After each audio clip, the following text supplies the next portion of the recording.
Our sermon this morning is Easter Around the World. Let me begin by saying Happy Easter to each of you. Happy spring. And as one of our youth said to me, happy everything. I'm very happy to be here with you this Easter morning, and I hope that you are happy too. I was inspired to write this sermon following a comment from one of my clients who said to me, she lives in New Orleans and she goes to school in Tulane. And I asked her if she was coming home for spring break. And she said, sadly, no, we don't get a spring break this year because we missed so much school during COVID. And I said, oh, I'm so sorry. But then she added, but I am coming home for American Easter. I usually come home for Greek Easter because we're Greek. But this year, I'm coming home earlier for American Easter. And I thought to myself, I didn't know there were two Easters. But in fact, there are. There's American Easter and Greek Orthodox Easter. The Greek Orthodox Easter this year is 28 days, a full 4 weeks after the American Easter, and will be celebrated on May 2nd. Greek Easter is set on the first full moon after both the March equinox and the Passover. So let's start at the beginning. What is Easter? You are probably already aware that Easter is predominantly a Christian holiday which celebrates and honors Christ's resurrection from the dead. There are approximately 2 billion Christian followers in the world. This is their most holy day in the whole year. But did you know, originally, the word Easter came from the German name Ostra, which is the pagan god of spring and fertility. When Christianity took off, the church began changing pagan holidays into Christian holidays. The church decided the rebirth of the earth was good enough to mark the rebirth of Christ. And that's not all. It turns out there are quite a few different ways to celebrate Easter all around the world. So let's have some fun and learn about some of the wild and crazy ways that this holiday or holy day is celebrated. For example, in Sweden, Easter is called Påskdagen, or Easter Sunday. There, children gather up old clothing and dress up like witches. It resembles our Halloween, as the costumed children travel from house to house carrying a copper teapot to collect treats in.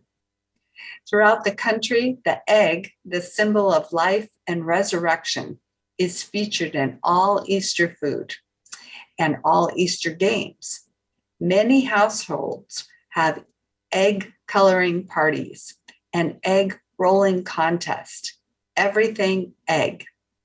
In some places, like in the UK, they also have Easter bonnet contest. If you get a chance, I encourage you to look online. Some of them are outrageous and some of them are gorgeous. One that stood out to me was made by 2 women. They each had the same costume on, and they wore a large cracked egg. Under their chin was a strap, a hole for their faces, and around on the top of the egg was a garden. Each of the eggs was full of flowers and greens and even had a bird's nest with colorful birds in them. So in Haiti, it gets wild. Their dress is colored pantaloons and a parade reflecting the fusion of traditional African and Christian beliefs. Maracas, drums, and bamboo trumpets are all part of the Easter festivities in Haiti. This country's traditions are an eclectic mix of Catholicism and voodoo. Voodoo beliefs with festivities that include colorful parades, music, dancing, and chanting. Voodoo believers bring sacrificial offerings to appease the spirits in special ceremonies.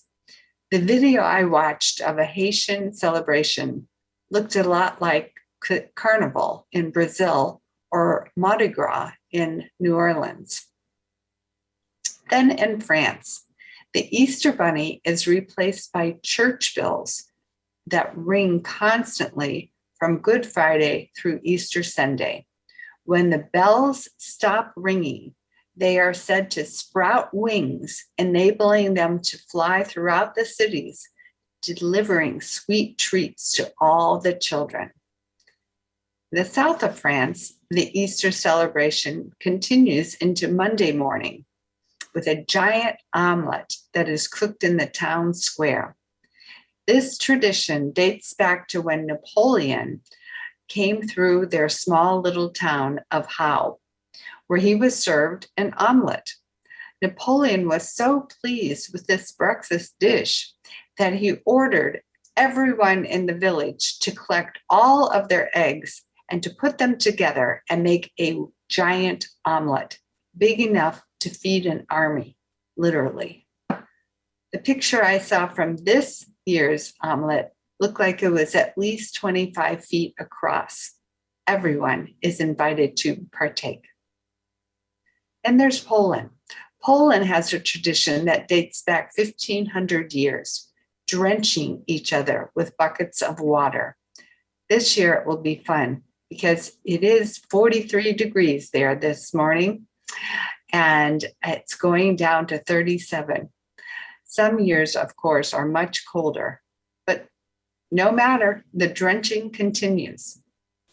In the Czech Republic, Easter spankings are common. Long sticks called Easter whips are decorated with long, colorful ribbons and used to playfully tap any woman walking by. This is thought to bring fertility to the women.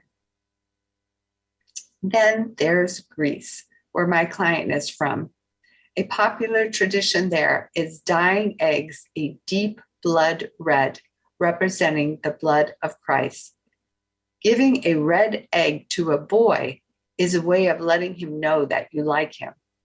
It reminds me of the boy I dated in high school for 2 minutes, who decided the way to let me know that he liked me was to name his cow after me. No measly red egg for me. I got wooed with a cow. But like I said, that relationship was brief when I found out that that was his idea of romance. I wonder if they have the same problem in Greece. So anyway, back to Easter around the world. In Australia, they don't have chocolate Easter bunnies. They have chocolate Easter bilbies. Bilbies are marsupials that look like rats with a long pointed nose. The bilby is endangered in Australia. So everyone who sells chocolate bilbies or bilby t-shirts or bilby keychains or bilby buttons or anything bilby donates a part of their profits to preserve these endangered species. In Italy, not only do they celebrate with eggs and bunny rabbits, both representing rebirth, but they also make very large chocolate eggs and display them in the town square. The biggest one was 34 feet tall with a circumference of 64 feet. The egg weighed 15,873 pounds. Again, all were invited to partake. So to me, Easter has a feeling here and around the world of community and family. This is a hopeful holiday.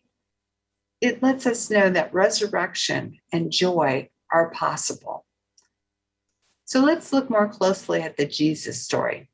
I want to borrow the words of Reverend Mark Worth from Harvard UU. We Unitarian Universalists understand Christmas. Jesus was born.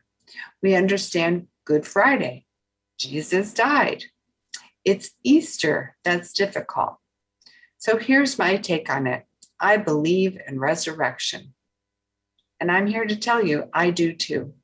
After all, flowers are starting to bloom. Lilies and daffodils and tulips are out. The trees are blooming. The cherry blossoms are back. Spring has sprung. The earth is resurrecting everyone. But what about on that first Easter Sunday? Did a miracle occur? I think it did. The miracle of Easter is that it is possible for a tragedy to become a triumph. What we would expect to be the end isn't the end. That's what Easter tells us. I think the disciples must have been changed profoundly. Jesus was dead and then he was alive. I think this must have awakened them at a deep level, having witnessed what they believed was a miracle. I think the fact that we can change so profoundly is a miracle. Clients ask me sometimes, so can people really change? And I have to say, yes, I've seen it. I've lived it. And then they say, but can they really heal and have a resurrection? Even me? I tell them, yes, even you. And I tell you the same thing. You can have a resurrection. It's available to every single person on the planet. On Good Friday, as the story goes, Jesus was dead. His disciples were in deep despair. And then on Sunday, something happened. Jesus resurrected. He came back to life. They went from deep despair to ecstatic joy. But here's the you question. Did Jesus rise from the dead? Or was he like neurosurgeon Eben Alexander, who flatlined on the monitors, dead for 7 days, and then suddenly woke up, having been in a coma? All the scans said he had no brain activity. He had no pulse. He flatlined. The doctors told the family to take him off life support because even if he did recover, he would only be a vegetable. Hearing this, his 8-year-old son cried out, ran out of the consult room and down the hall to his dad's room. He pounced on his chest and he screamed at him, "No, come back, come back." And he did. And he's still a practicing brain surgeon, having lost none of his memory or abilities. A resurrection for sure. Maybe this was Jesus' story too, though in his day, nobody knew anything about coma, and so they wouldn't identify it as such. To me, I say it doesn't matter. Jesus' story and Eben's story were both about resurrection, a coming back to life. Jesus was in a cave for 3 days. Eben was in a coma for 7 days. I had that experience after my stem cell transplant, where the doctors had forewarned me, we will take you to the brink of death, right to the edge, but we will not kill you. And that's what they did. And then I had a resurrection, a coming back to life. It took about a year, but I'm back being fully alive. How about you? Did you need a resurrection, a coming back to life? Jesus' resurrection is the beginning of God's new project, not to snatch people away from earth and bring them to heaven, but to colonize earth with the life of heaven, love, to awaken people. In other words, we can't get stuck in the Good Friday world of despair. It's time to have the Easter experience and come back to life. As I see it, the real message of Easter, the real miracle of Easter is that something good is possible on the other side of suffering. Not just someday for some people, but here, today for all people, including you. Remember the quote from actress Mary Pickford: "Failing is not falling down, it's staying down. You can have a new start any moment you choose." So what if the crucifixion story on Friday isn't the end of the story? Remember Paul Harvey? He would always say in the middle of his broadcast, "And now for the rest of the story." And that's how Jesus' story is. On Friday, he was crucified and died. And now for the rest of the story. On Sunday, he resurrected, came back to life, came out of coma. Reverend Robert Hardy's of All Souls Unitarian Church in Washington, D.C. says, "As I see it, my job on Easter Sunday is not to convince you that the resurrection happened, but to remind you that it happens. The way I look at it, each and every one of us watching this broadcast this morning is proof positive of resurrection. For whom among us doesn't have a story to tell, a very personal story to tell of rebirth, of emerging from the tomb of depression or despair, of pain or addiction? Who among us can't point to a time in our lives that everything seemed lost, and then suddenly hope returned? You are witness to your very own resurrections. What other proof do you need? So what about you? Are you walking around in a coma, disconnected from life? Do you keep yourself in a cave, away from everyone? Pope John Paul II tells us, "Do not abandon yourself in despair. We are the Easter people, and hallelujah is our song." Reba McEntire says it this way: "Easter is very important to me. It's a second chance." And actor Siobhan Shalley says, "The Easter egg symbolizes our ability to break out of the hardened, protected shell we've surrounded ourselves with." My favorite quote about Easter, however, is from my good friend, Anonymous. "A true friend is someone who thinks you're a good egg, even if you're cracked." Because we are all cracked. Let's come together in community with an Easter faith and support each other in resurrection. Because the truth again is this: the message of Easter, the miracle of Easter, is that something good is possible on the other side of suffering. Not just for some people, but here, today, in this life, for everyone, including you. So what if those who experienced Jesus alive among them were somehow right? What if the crucifixion on Friday isn't the end of the story?